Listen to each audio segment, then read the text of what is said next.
Dando sequência, então, aqui ao nosso curso de Teologia Bíblica sobre a história de Deus, lendo a Bíblia toda como um livro só, a gente chega na reta final desse bloco de livros chamado Literatura Sapiencial, ou seja, os livros de sabedoria. A gente começou com Jó, depois Salmos, Provérbios, e agora a gente tem Eclesiastes e, por fim, Cantares, ou Cântico dos Cânticos, Cântico de Salomão, né? Então a gente vai ter essas duas aulas em conjunto hoje. A primeira sobre Eclesiastes, a gente conclui o bloco com Cantares. E aí, em sequência, né, nas próximas semanas, nós iremos começar com os livros de profetas, tá certo? As literaturas proféticas, para a gente encerrar esse bloco maior do Antigo Testamento. Então, indo aqui para o livro de Eclesiastes, ainda dentro desse bloco da aliança, a gente tem mais um livro aqui do bloco de Salomão, mais um livro que Salomão escreveu. E no verso 1 já começa aqui apresentando ali quem é o autor dessa literatura, e começa assim: as palavras do Correlê, o filho de Davi, rei de Jerusalém. E essa palavra Correlê, ela é bastante interessante porque ela denota justamente a figura desse personagem, que ele é um sábio, ele é um professor, um mestre. É aquela pessoa que reúne outras ao redor de si e passa a ensiná-las, a dar discursos, aulas, palestras. Então você vai ver o tempo todo a figura do Correlê no livro. Então toda hora fala assim: diz o sábio, ou diz o professor, diz o mestre, vaidade das vaidades, ou tal coisa, ou fazer isso. Então ele sempre começa dizendo: diz o Correlê, que é essa figura de alguém que viveu muito, que experimentou muito da vida e adquiriu essa sabedoria, não só dada por Deus ali dentro da inspiração, mas também por experiência própria de muito que ele viveu. E agora ele, digamos assim, vai escrever suas memórias, suas reminiscências e o que ele entendeu da vida a partir de todas as suas experiências, né? E você tem essa descrição de alguém que é o filho de Davi. Claro que a palavra filho, ela pode significar tanto a descendência direta, mas também um descendente posterior, ou até mesmo alguém da linhagem de Judá ou coisa do tipo. E aí você vai ter vários pontos de vista diferentes sobre a autoria desse livro, né? Será que é de fato o rei Salomão? Porque o livro em nenhum momento fala que é Salomão. Será que é algum outro descendente de Davi? Ou algum professor ali, algum mestre de Israel, usando como se fosse essa identidade salomônica, ou seja, esse estilo de sabedoria, esse estilo literário de Salomão? A gente não sabe exatamente, mas especula-se que seja assim Salomão, por causa de toda essa característica sua, toda essa tradição de que Salomão de fato era esse homem sábio que viveu muita coisa e deixou essa experiência para que os reis posteriores e o povo também pudessem ter a sabedoria que ele foi adquirindo. Então, qual que é o objetivo central do livro de Eclesiastes? Você tem essa figura do professor introduzindo ali o livro, né, o Correlê, como eu falei. E aí você vai perceber que grande parte do livro de Eclesiastes ele consiste nessas observações, nessas ponderações que o Correlê, que o mestre, que o professor vai fazer sobre a vida, sobre outras pessoas. Então você vai percebendo ao longo do livro ali essa figura do professor, alternando ali entre os relatos do que ele observou a respeito da vida e as confissões que ele tem a fazer sobre o que ele sabe da fé, da relação com Deus, da relação com a vida em geral aqui no planeta. Então quando você observa, por exemplo, os capítulos 1 e 2, você vai ver ali um relato de todas as experiências, as observações que esse personagem vai fazer enquanto ele tentava desfrutar ao máximo a vida, os prazeres que esse mundo tem a oferecer e o que ele foi percebendo, o que ele foi ponderando nessa experiência. E só a partir lá do verso 24, 26 do capítulo 2 é que ele vai colocar Deus em cena para começar a ponderar qual que é o papel ou qual que é o sentido de Deus nessa vida que até então ele julgava que era uma vida que deveria ser gasta buscando os prazeres, buscando as coisas desse mundo. E conforme a gente vai desenvolvendo a leitura de Eclesiastes, você vai perceber que esse personagem central, esse autor, né, o Correlê, ele vai repetidamente ficar voltando para os mesmos temas ali, que são as coisas que, digamos assim, resumem a nossa vida, ou a nossa experiência aqui nesse mundo, que é trabalho, riqueza, sabedoria, prazer, né, os relacionamentos e tal. E aí, por um lado, ele vai falar que todas essas coisas, elas têm um viés passageiro. Elas são coisas que são efêmeras. Ele chama de névoa ou de vaidade, coisas que estão aqui e logo depois desaparecem. Ou seja, você não pode controlá-las, você não pode segurá-las, elas são inapreensíveis, ou seja, você não pode segurá-las nas suas mãos, elas vão desaparecer com o tempo. Só que por outro lado, da mesma forma como você tem essas coisas efêmeras, elas também são um presente de Deus para o nosso desfrute. Elas são coisas boas que devem ser desfrutadas porque elas vêm das mãos de Deus. Então elas são presente de Deus. Só que a gente precisa enxergá-las como tal. Mas por que isso ocorre? Por que, por mais que seja um presente de Deus, essas coisas são passageiras, elas são efêmeras? Isso ocorre porque tanto Gênesis 1 e 2 quanto Gênesis 3 são verdadeiros. Ou seja, esse mundo ele é um mundo bom, ele é um presente de Deus, e Deus, quando criou esse mundo, ele disse que tudo era muito bom. Então as coisas criadas por Deus são boas, só que também este é um mundo amaldiçoado pela futilidade das coisas por causa do pecado. O pecado traz uma inspiração, uma futilidade a todas as coisas, porque ela desconecta as coisas do Deus que criou tudo. Só que o que a gente precisa entender dentro da narrativa bíblica, e Eclesiastes vai fazer um trabalho em cima disso, é que a futilidade, a maldição do pecado, elas não são o fim da história. E todos um dia vão prestar contas diante de Deus, e Deus vai restaurar todas as coisas baseadas na sua justiça, ou seja, colocar tudo no seu devido lugar, por causa que ele é o nosso Criador e, portanto, o nosso juiz.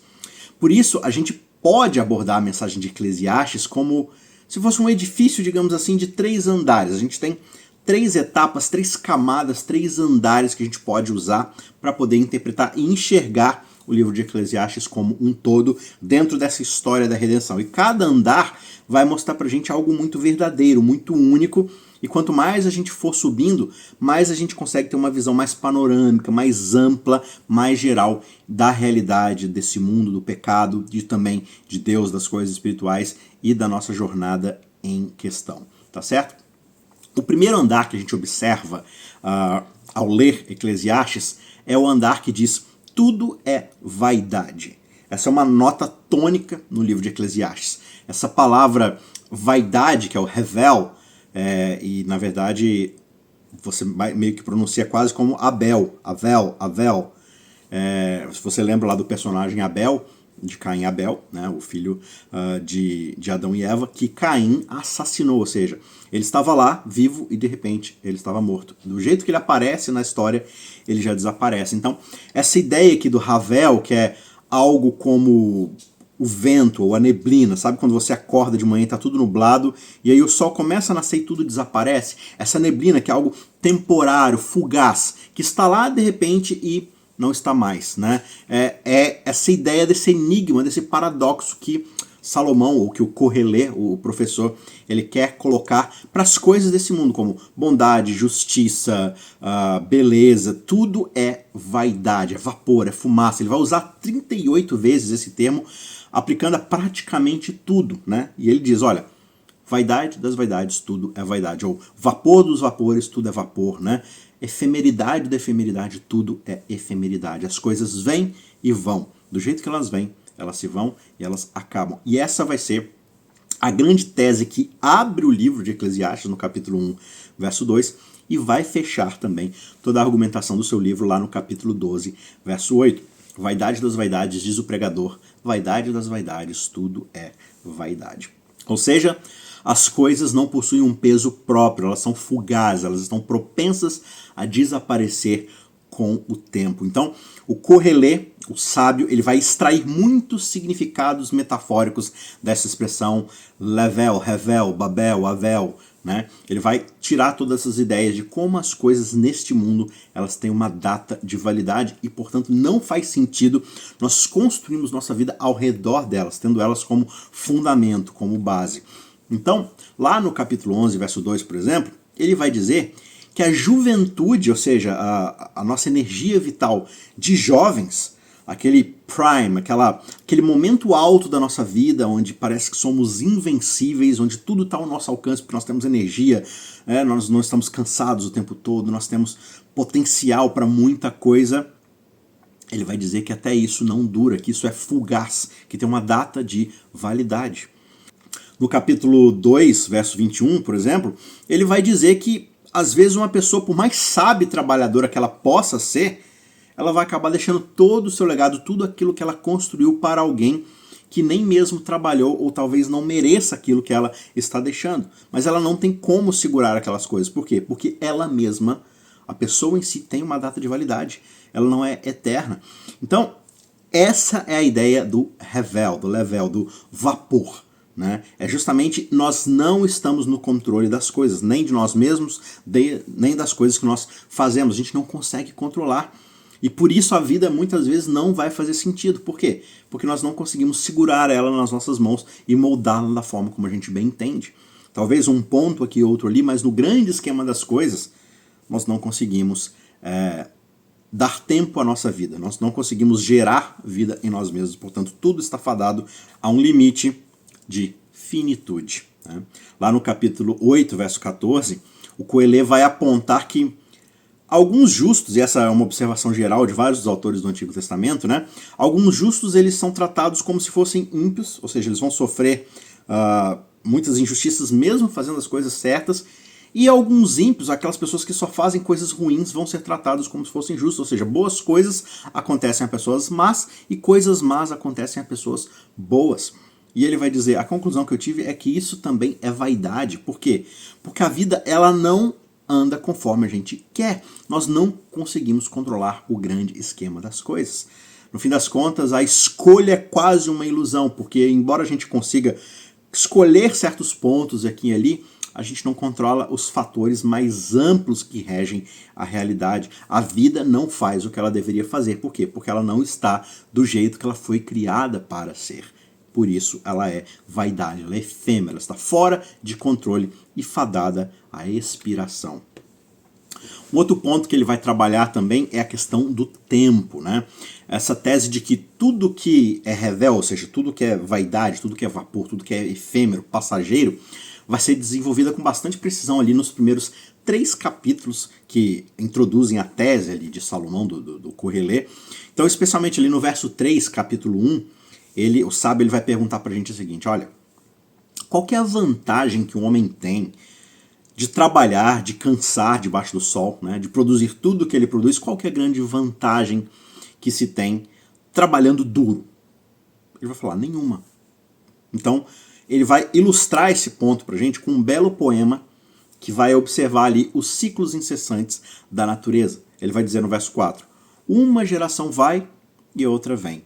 Só que a terra permanece para sempre. O sol nasce, o sol se põe e corre de volta ao seu lugar de onde nasceu. Então, as coisas têm um ciclo, e esse ciclo ele é interminável, você não consegue pausar. Né? Você, se observar bem, vai ver a vida se esvaindo das suas mãos a cada segundo, a cada minuto, a cada hora, a cada dia, a cada mês, a cada ano. Nós não ficamos mais jovens, nós não retrocedemos, nós não sequer paramos ou sequer atrasamos as coisas. Tudo tem o seu ritmo, o seu ciclo e não tem como controlar isso. Então, o ponto que ele coloca aqui é que a vida humana ela é como se fossem esses ciclos naturais. Não importa o quanto a gente trabalhe ou quanto a gente produza, a gente sempre vai voltar ao ponto de partida. Jó sintetiza isso dizendo, eu vim do ventre da minha mãe nu e vou voltar para lá nu. Né? Ou seja, eu cheguei aqui nesse mundo com nada, eu produzi, e quando eu morrer, eu não vou ter nada. Eu vou voltar a ser aquilo que eu era antes, ou seja, nada, vapor. Do jeito que a minha vida veio, ela se foi como uma neblina. A gente sempre volta para o ciclo inicial e as coisas continuam a partir da próxima geração. Então, não importa o quanto eu trabalho, o quanto eu produzo, o quanto eu acumule para mim mesmo, a morte vai vir e vai levar tudo embora. Então, qual que é o sentido? Qual que é o ponto? É isso que Salomão coloca pra gente. É isso que o sábio faz a gente refletir. Então, lá do capítulo 1, verso 12 até o 2, 26, o Coelho, o sábio, ele vai dizer pra gente que ele se propôs a examinar assim toda a vida humana, todos os aspectos básicos da realidade, da vida humana. E ele diz no verso 13, eu me dediquei a examinar assim toda a sabedoria e tudo o que é feito debaixo do céu. E ele fala assim, olha, que fardo pesado foi esse que Deus impôs aos homens, né? Por quê? Porque eu descobri que tudo o que Deus fez acaba sendo inútil. É correr atrás do vento. E talvez você possa ler isso e achar estranho, né? Mas você tem que entender o ponto de vista da qual ele está raciocinando aqui. Ele não está falando que Deus criou as coisas inúteis. Ele está falando o que Deus fez dentro da nossa realidade humana de pecado, acabou se tornando inútil. Por quê? Porque sem Deus, sem a realidade santa, justa e ordenada das coisas, tudo tem uma finitude. Então acaba sendo inútil, acaba sendo sem uma questão de prosseguir. No fim das contas, por exemplo, se você está lá querendo criar uma carreira, né? E aí você trabalha, você se esforça, você vai atrás de contatos, de cursos e de preparação, e você se mata, você fica super estressado. E aí o que pode acontecer? Pode acontecer que talvez outra pessoa seja amigo do dono do negócio, ou filho, sobrinho do chefe, e por um contato, por uma coisa, acaba sendo colocado naquele cargo que você estava buscando. Ou, no fim das contas, vai acontecer algum infortúnio com a empresa, você vai ser demitido. Ou você consegue o que você quer. Você se torna um mega funcionário e alcança todo o status de tudo aquilo que você buscou. A idade vai vir e você vai ser demitido porque você não é mais capaz de produzir o quanto a empresa te paga para produzir. Então, no fim das contas, o que é? É vaidade. É uma coisa inútil, porque você não tem como postergar o status das coisas que você alcança. Então, Revel, ou Babel, Abel, né? Avel, é essa ideia de que as coisas não têm garantia de que irão tocar a favor daquilo que você sempre desejou. Né? Então, por mais que você, por exemplo, busque o prazer da sua vida, um dia a conta chega. Por mais que você queira viver nas férias, a segunda-feira vai chegar e você vai ter que voltar a trabalhar, os recursos que você juntou vão acabar. E aí você buscou todas essas coisas, você trabalhou por elas, mas não existe garantia alguma de que elas irão permanecer nas nossas mãos, porque nós não controlamos nada. Então, o Coelho, ele estudou. Ele observou, ele considerou e se envolveu em toda a gama de experiências que o ser humano é capaz de experimentar. Ele foi para todos os lugares que ele pôde, ele olhou para tudo, ele procurou significado, propósito, coerência. E o que ele percebeu é que o problema é que a vida debaixo do sol, ela não possui fórmulas, nada é garantido. Né? Quando ele fala, olha, alguém pode ser bom e tentar ser bom a vida inteira e talvez ele receba uma recompensa de um ímpio. E alguém pode ser mal a vida inteira, e aí é de se esperar pela lógica das coisas que a pessoa vai receber o mal, o karma, o pagamento, e pode ser que ela receba boas recompensas. E aí? Se foi um bom funcionário a vida inteira, foi demitido. O cara foi um mau funcionário a vida inteira, foi promovido. Virou seu chefe. Quantos de nós não experimentamos isso? Aquele colega de trabalho seu que era péssimo funcionário, mas bajulava os superiores e aí acabou virando seu chefe. E aí? As coisas acontecem assim, não existe garantia debaixo do sol, porque o mundo está desordenado. Portanto, tudo é vaidade, tudo é efêmero, tudo é passageiro.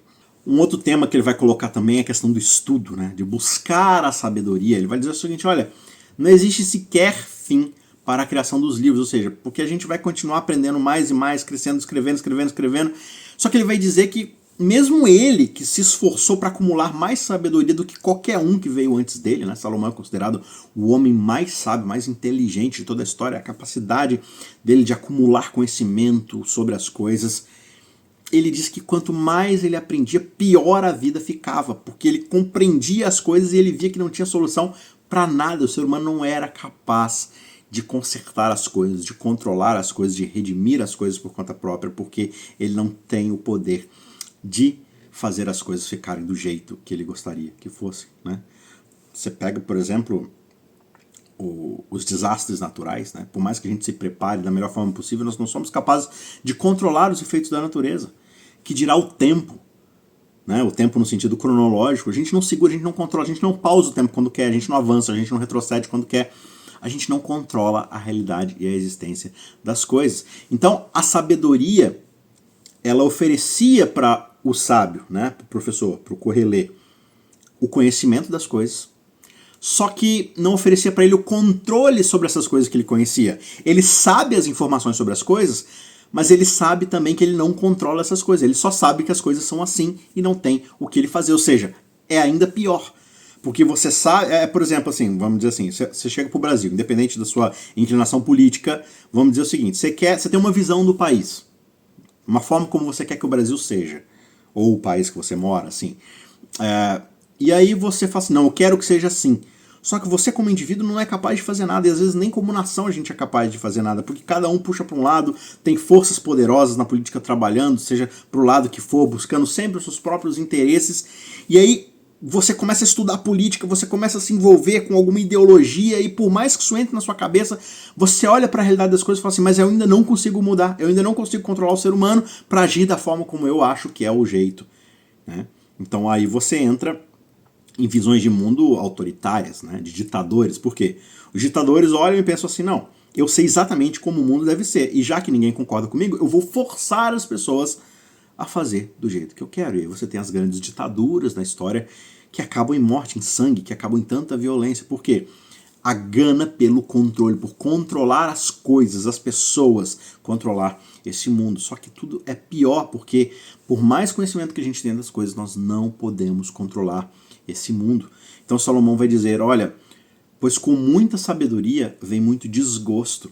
Quanto mais alguém sabe, mais alguém acaba sofrendo. Por isso que algumas pessoas vão falar que a ignorância acaba sendo uma bênção, né? Porque pelo menos aquilo que você não sabe não te faz sofrer. Porque você nem sabe que aquilo é um sofrimento, então é melhor você ficar na própria ignorância. Quanto mais você vai aprendendo, mais você vai sabendo, mais você vai percebendo que as coisas são terríveis. E mesmo as coisas boas, elas não são sustentáveis, elas não duram para sempre. Então isso vai acabar trazendo uma grande depressão para esse professor, uma grande angústia. Por mais que ele aprenda, por mais que ele busque conhecimento, mais ele sofre, porque mais ele percebe que não pode controlar nada. E aí o Coelho, ele vai então tentar viver a vida ao máximo. Ele falou assim, já que eu não tenho controle das coisas, já que eu não consigo controlar, eu não consigo parar o tempo, então com esse tempo que eu tenho, eu vou tentar fazer o máximo que eu puder. Eu vou tentar trabalhar o máximo que eu puder, acumular o máximo de riqueza que eu conseguir, produzir o máximo de patrimônio que eu puder, vou comer tudo que eu puder comer, experimentar cada comida já cozinhada, já feita, já produzida. Eu vou ouvir todas as músicas possíveis, vou me divertir com todas as possibilidades de diversão possível. E aí ele vai dizer, olha, eu disse no meu coração, vem, experimenta a alegria e satisfaça-se no prazer. Só que eis que também isso era vaidade. Eu propus no meu coração buscar diligentemente a sabedoria e contemplar até ver o que é bom para os filhos dos homens fazerem debaixo do céu durante o número dos dias da sua vida. Ou seja, eu tenho uma quantidade de dias na minha vida, então eu vou tentar desfrutar de tudo aquilo que tem de bom debaixo do céu até esses dias acabarem. Então, eu fiz para mim obras magníficas. Eu ajuntei prata, ouro, tesouros preciosos, das delícias dos filhos dos homens. Eu dormi com concubinas em grande número. Nada do que desejavam os meus olhos eu deixei de lhes dar. Ou seja, não teve uma coisa que eu fiquei com vontade. Eu experimentei de tudo. Eu não privei o meu coração de alegria alguma, pois o meu coração se alegrou por causa de todo o meu trabalho e essa foi a minha recompensa. Então ele foi lá e falou, olha, se teve alguma coisa que eu quis fazer, eu fiz. Eu não morro arrependido de que tenha algo que eu não tenha experimentado dentro daquilo que está disponível para o homem, para a mulher, para o ser vivo debaixo do céu. Só que aí, qual que é a grande questão? Ele vai dizer, quando, porém, eu avaliei tudo aquilo que as minhas mãos haviam feito e todo o trabalho que eu havia tido para fazê-lo, eis que tudo era vaidade e como correr atrás do vento. E não havia nenhum proveito para essas coisas debaixo do sol. Ele diz que não conseguiu encontrar aquilo que ele estava procurando e nenhum tipo de prazer que ele foi atrás. Não importava o quão sofisticado aquela coisa fosse, ele diz que até o prazer, até o divertimento, até o deleitar-se nas coisas que as suas mãos produziram, que ele foi capaz de alcançar por causa do seu trabalho, tudo acabou sendo passageiro. Ele não conseguiu segurar essas coisas. Por melhor que tenha sido aquela viagem, ela acabou uma hora. Por melhor que tenha sido aquela comida, ela chega ao fim, você não consegue comer mais, ou vai escassear, vai acabar. E vai virar apenas uma memória. E essa memória vai se desfazendo quanto mais velho você vai ficando. Então, no fim das contas, qual que é o ponto disso tudo? É viver uma vida pelo prazer, sabendo que tudo vai acabar, né? Então, por que todas essas satisfações terrenas elas são tão fugazes? Elas são propensas a desaparecer. E a razão principal de tudo isso é a morte. A morte, o Corrêa vai dizer, é o equalizador de todas as coisas. É aquilo que coloca todos os seres humanos em pé de igualdade. Por mais pobre que você seja, por menos coisas que você tenha, por menos condições financeiras que você tenha, você vai morrer. Agora, digamos que você seja rico, que você tenha dinheiro para comprar o que você quiser, você vai morrer. Porque você não pode comprar a vida. Você não pode comprar um segundo a mais da sua existência.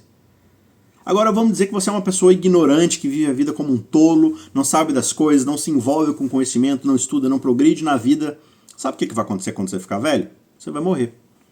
Ah, então eu vou ser uma pessoa sábia, diligente, vou estudar, vou me preparar, vou tirar PhD do doutorado, do diploma, do...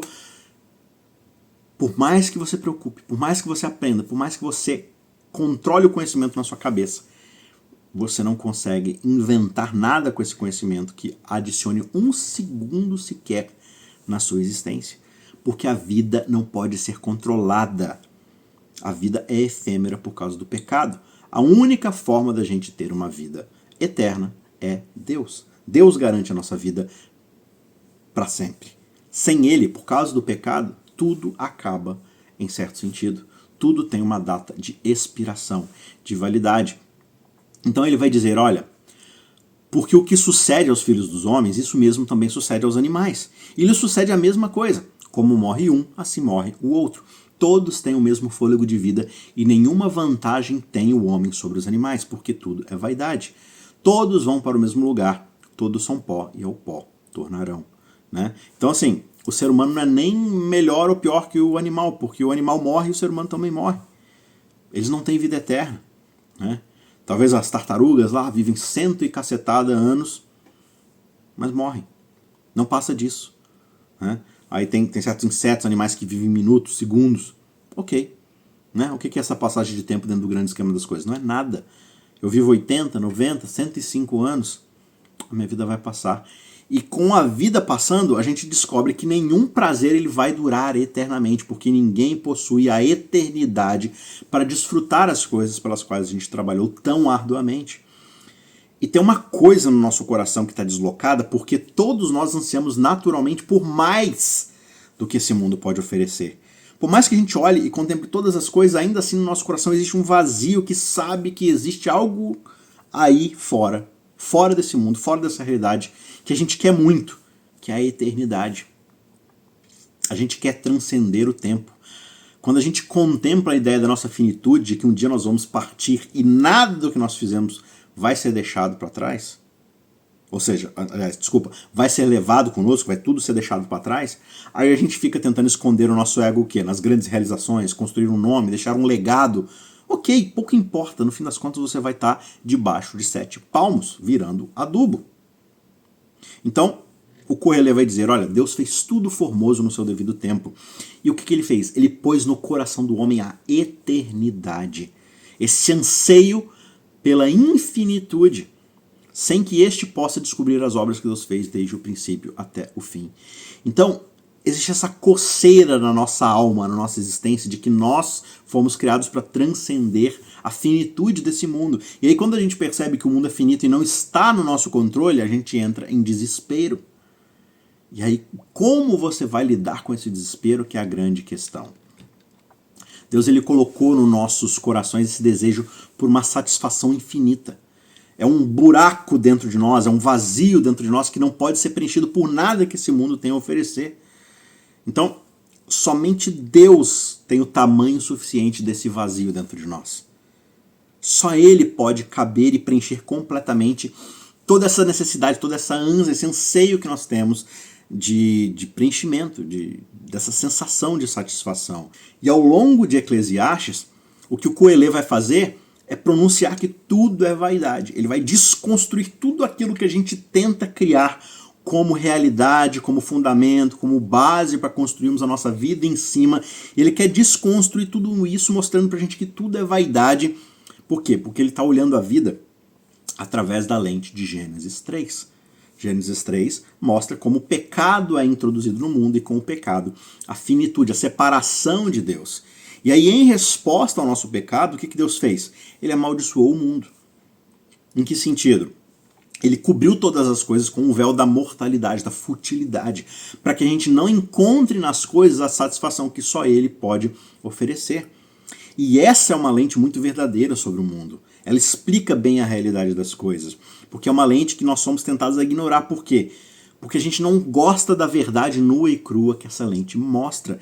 De que nós não somos autossuficientes, nós não controlamos uma criação que nós não criamos. Por isso que a gente precisa da ajuda desse sábio de Eclesiastes, desse livro amargurado, desse livro depressivo, né? Desse livro azedo. Por quê? Porque nós precisamos aprender a olhar para a nossa vida através dessas lentes de Eclesiastes, de Gênesis 3, para que a gente não invista a nossa energia em algo que é fútil, para que a gente não gaste os nossos momentos preciosos aqui na Terra investindo em bens do mundo, que vão padecer junto com o mundo e com esperanças que esse mundo é capaz de oferecer, porque tudo é vaidade, tudo é passageiro, tudo é finito. Por isso a gente precisa da ajuda do sábio para desconstruir tudo aquilo que a gente coloca significado, que a gente tenta encontrar propósito, mas que na verdade não está em Deus, está tudo longe de Deus. E sem esse Deus, tudo é vaidade, tudo é finito. E aí a gente chega para o segundo andar, né? A gente entendendo agora que tudo é vaidade, que tudo é finito, Salomão, o sábio, ele convida a gente para subir mais um degrau, para subir para um segundo andar, para a gente chegar às coisas com um foco um pouco maior, que é o quê? Apesar de que tudo é vaidade, tudo é finito, por outro lado, tudo também é um presente de Deus. As coisas que esse mundo pode oferecer só são oferecidas por causa que Deus as criou. E é assim que a gente precisa encarar tudo, como um presente de Deus. O Coelho, o sábio, ele não olha para o mundo somente através da lente de Gênesis 3, de que o pecado acabou deixando a efemeridade marcada em todas as coisas, né? Ele registra essa percepção, né, através da sua observação empírica, mas ele também vai olhar a realidade do mundo através das lentes de Gênesis 1 e 2. O que tinha lá em Gênesis 1 e 2? Deus criou as coisas e tudo era muito bom. Deus foi lá, criou o animal, criou a terra, criou a água, criou o ar, criou a luz, todas as coisas, e disse que tudo era muito bom. Então, o sábio ele vai registrar os seus pensamentos, né, a sua fé, a sua confissão em Deus, ao declarar aquilo que ele sabe ser a verdade baseado em tudo que ele observou no mundo, que é o quê? Deus ele é o Criador e ele é o governador de todas as coisas desse mundo. Tudo existe porque Deus criou e trouxe essas coisas à existência. Então, embora tudo seja fugaz e absurdamente sem sentido, porque são passageiras, por outro lado, tudo também é um presente de Deus. Tudo vem até nós porque nós recebemos isso das mãos de Deus. Então, o dom da amizade, de encontrar alguém que você entende muito bem, que você se diverte, você passa um bom tempo com essa pessoa, poxa, isso vai acabar um dia. Não é para sempre. Mas é muito bom. E eu preciso encarar esse bom como algo que vem das mãos de Deus para o meu desfrute enquanto eu tenho tempo nesse mundo. A minha família, né, os meus entes queridos, aquelas pessoas que eu não escolhi amar, mas que eu amo porque eu cresci com elas e nós fazemos parte desse laço que nos une, isso é um presente de Deus. É um dom que vem das mãos dele. Assim como uma boa refeição, aquela comida saborosa que você vai acabar, vai ter hora que você vai ficar banguelo, sem apetite e doente, que você não consegue comer mais nada. Mas foi bom enquanto durou. Por quê? Porque veio das mãos de Deus. Deus permitiu que você usufruísse isso. Aquele dia ensolarado, né? Eu tô aqui na Irlanda há alguns anos e aqui chove demais e é frio. E aí quando chega os dias de sol, nossa, por mais que seja 18 graus, 19 graus, mas sai um solzinho, nossa, aí você agradece demais a Deus, porque é raro acontecer, mas você sente que você foi abençoado naquele dia, porque as coisas geralmente não são assim. Tudo é um dom de Deus, tudo é um presente, e você só usufrui dessas coisas porque Deus permitiu que você usufruísse, e Ele criou essas coisas para que você experimentasse. Gênesis 1 e 2 diz que Ele nos criou para experimentar isso para sempre. Mas Gênesis 3 vai dizer que nós recusamos esse para sempre e preferimos a efemeridade das coisas debaixo do véu e da maldição do pecado. C.S. Lewis ele tem uma frase muito interessante no livro Cristianismo Puro e Simples, né? Ele vai dizer que Deus ele nos presenteia ao longo da jornada com, digamos assim, certas estalajadarias, ou seja, certos lugares para você descansar, para você recobrar o seu fôlego. né? Então, um encontro com os amigos, né? Uma música bonita que você escuta, aquela comida saborosa que você acabou de experimentar, são pontos ao longo do caminho para fazer com que você não desanime ao longo da jornada. Mas ele diz que Deus não coloca nessas coisas o sentido final para que você não confunda esses pontos na terra, esses pontos ao longo do caminho, com o seu destino final, com o seu lar. Então, por mais gostosas e boas que essas coisas sejam, elas não são o destino final. Elas não são o ponto central da sua vida, então pare de construir a sua vida ao redor delas. Ele vai dizer, olha, não há nada melhor para o homem do que comer, beber, desfrutar do seu trabalho. Isso também vi que vem da mão de Deus, pois sem ele, quem é que pode comer ou encontrar prazer? Então desfrute dessas coisas, mas entendendo o papel e o lugar delas na sua vida. Ao longo da sua história, da sua experiência, da sua jornada, o Coelho ele vai registrar a sua jornada mencionando a si mesmo, assim, dezenas de vezes. Várias vezes ele vai usar a si mesmo como esse exemplo, lá no verso 12 do capítulo 1, 23 do capítulo 2. E em momento algum ele vai mencionar a Deus, né, nessas experiências. E aí, como a gente mencionou no comecinho, quando a gente chega no verso 24 do capítulo 2, aí ele vai mencionar Deus. E isso muda tudo dentro do seu argumento ao redor do livro. Por quê? Porque ele vai olhar para a vida através da lente da fé em Deus como o bom Criador, e aí ele vai descobrir que tudo o que Deus criou é um presente. Tudo que Deus fez, ele fez para que isso seja bom para o ser humano, e por isso a gente deve desfrutar dessas coisas. Ele registra lá no capítulo 5, verso 18 em diante, eis o que eu vi como bom e adequado, comer, beber, encontrar prazer em todo o trabalho com que alguém se afadiga debaixo do sol durante os poucos dias de vida que Deus lhe deu, pois essa é a sua sorte. Também a todos a quem Deus deu riquezas e bens, e lhes concedeu poder, desfrutá-los e aceitar a sua sorte e se alegrar com o seu trabalho, isso é um presente de Deus. Ou seja, quando você desfruta de algo bom, isso é um presente de Deus.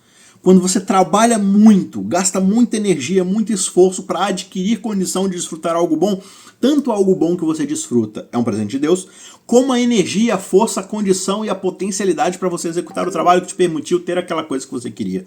Tudo é um dom, tudo é um presente que vem das mãos de Deus. E se vem das mãos dele, o nosso papel é nos alegrar por causa disso e desfrutar das condições que ele permitiu que a gente desfrutasse. Então, se tudo é um presente, então tudo está aqui para que nós possamos desfrutar de fato dessas coisas. Então, a chave para desfrutar dessas coisas é desfrutá-las de mãos abertas, não tentar segurá-las, não tentar controlá-las, ou seja, não construir uma cerca ao redor delas para tentar preservá-las dentro do nosso controle, porque a gente não pode controlá-las. Então, desfrute, se alegre em torno disso, mas não tente controlar. Você não pode espremer, você não pode congelar, você não pode colocar dentro de um cofre, porque você não vai conseguir obter mais prazer das coisas do que elas foram criadas para te dar. Ou seja, elas não vão te dar sentido. Elas não vão te dar senso de propósito e realização. Elas não vão te dar uma identidade, porque elas não foram criadas para isso. Elas foram criadas para te dar alegria, prazer, mas não para construir a sua vida em torno dessas coisas. Então, o Coelho vai dizer, para aquele que agrada a ele, ou seja, que agrada a Deus, Deus dá sabedoria. Ele vai dar o conhecimento, ele vai dar o saber das coisas e felicidade. Só que ao pecador ele dá a tarefa de ajuntar, de acumular, apenas para dar a quem agrada a Deus. E isso também é vaidade, correr atrás do vento. Ou seja, aquele que tenta construir a sua vida ao redor das coisas que Deus dá, vai no fim perder essas coisas. E vai acabar com nada. Mas aquele que desfruta das coisas que Deus deu, sendo servo de Deus, ou seja, buscando Deus verdadeiramente, vai desfrutar dessas coisas e no fim, quando elas passarem, ele permanecerá com aquilo que realmente importa, que é o próprio Deus, a fonte de todos esses presentes. Então, somente uma atitude de humildade, de senso de gratidão é que pode permitir que de fato a gente desfrute dos dons de Deus como a gente deveria desfrutar, como as coisas foram criadas para ser. E tudo isso leva a gente então a dar o nosso último passo, subir os últimos degraus da escada e chegarmos no terceiro andar que permite a gente enxergar não só o livro de Eclesiastes como um todo, mas a realidade ao nosso redor como um todo, que é tudo tem significado eterno, pois todos prestarão contas diante de Deus. Então, o livro de Eclesiastes ele tem como foco principal, inicialmente quando você olha, o aqui e o agora. olhar para a realidade ao nosso redor, para as coisas que nós estamos fazendo, que nós estamos desfrutando ou tentando construir a nossa vida ao redor delas.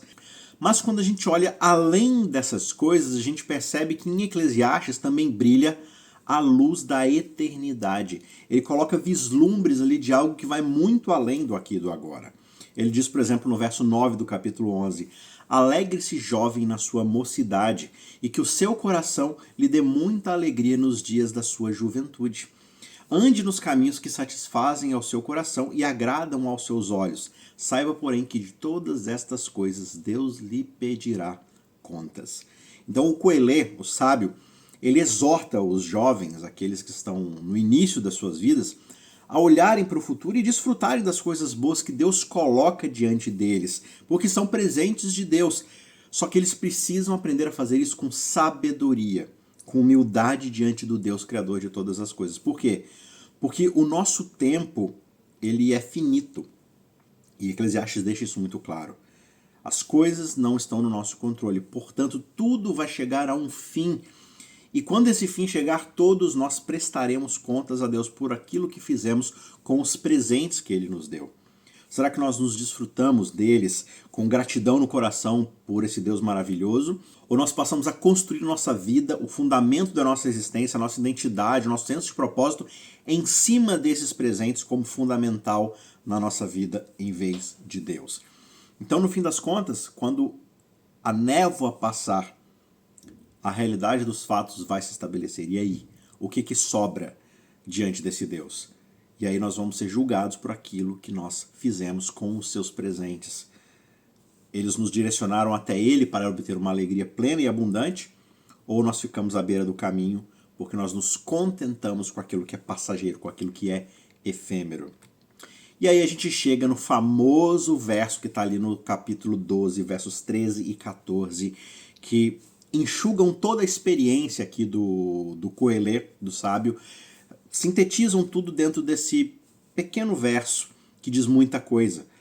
De tudo que se ouviu, ou seja, de tudo aquilo que eu falei, de tudo aquilo que eu experimentei, de tudo aquilo que eu concluí olhando para a realidade dos fatos, vivendo a vida de forma plena e abundante, a conclusão que eu cheguei, observando toda a realidade das coisas, como o mundo é, a conclusão é essa: tema a Deus e guarde os seus mandamentos. Viva da forma como Ele quer que você viva, porque esse é o dever de cada pessoa. Porque Deus há de trazer a juízo todas as coisas, até aquelas que estão escondidas, que a gente faz no segredo do nosso coração, quando ninguém está olhando, quer sejam coisas boas, quer sejam coisas más. A mensagem final de Eclesiastes, do sábio, do Coelê, é: tudo é passageiro, tudo é finito, tudo é efêmero, é neblina, é vaidade. Por isso, essas coisas não podem ser a nossa esperança final. Nós não podemos construir a nossa vida em algo que é passageiro, que é como a areia. Nós devemos fixar a nossa esperança final. Ou seja, a nossa lealdade, a construção da nossa identidade, o nosso tudo não pode estar em nenhum bem terreno, em nada que esse mundo tenha a oferecer, por mais que seja um presente de Deus. Só que, por outro lado, tudo é um presente de Deus e tudo é bom porque Deus fez essas coisas boas. Mas por isso nós devemos justamente fixar a nossa esperança final em Deus, no Deus que criou essas coisas. Porque nada, assim, o presente, ele é apenas um gesto de apreciação de alguém para um outro alguém. Não é assim que funciona? Você aprecia alguém, você quer dar um presente para essa pessoa. Portanto, quando alguém me dá um presente, eu não me foco no presente, eu me foco na pessoa. Então, se Deus é aquele que me presenteia com todas essas coisas boas, o meu foco e a minha esperança, a minha lealdade final não é para as coisas que Deus me dá, mas para Deus em si. Eu não estou nessa para uma relação com as coisas que Deus pode me dar, mas para uma relação com o Deus que criou tudo. Então, essa é a mensagem final. De tudo que você tem ouvido, de tudo que eu experimentei, de tudo que eu vivi, de tudo aquilo que eu observei ao meu redor, Deus é o objetivo final de todas as coisas. Viver fazendo a sua vontade. Viver de acordo com Ele, temendo esse Deus, me relacionando com Ele. Então é nele que eu fixo a minha esperança final, porque Ele é aquele que provê ricamente tudo aquilo que eu desfruto, tudo aquilo que eu recebo como presente. Então, esse é o cerne do que significa temer a Deus e guardar os seus mandamentos. É colocar a minha esperança final nele, construir a minha identidade, as minhas expectativas, construir o meu futuro nele. Traçar nele o meu objetivo final, o caminho para o qual eu estou indo, e não ficar parando ao longo do caminho por tempo demais para que eu me esqueça qual é o meu verdadeiro destino final. Nenhum de nós pode viver por si mesmo de uma maneira que passe no exame final de Deus. Se a gente tentar estar diante desse Deus pelas nossas próprias obras, nosso esforço final, a gente não vai conseguir passar nesse exame, porque até os nossos esforços são vaidade. Só que Jesus e somente Jesus fez tudo isso por nós. Por isso, ele é o sábio final. Ele é aquele que viveu a nossa vida perfeitamente e entregou para Deus material suficiente para um julgamento perfeito. E é nele que nós nos confiamos. Por isso, a nossa expectativa, a nossa esperança, a nossa lealdade final é construída em cima dele.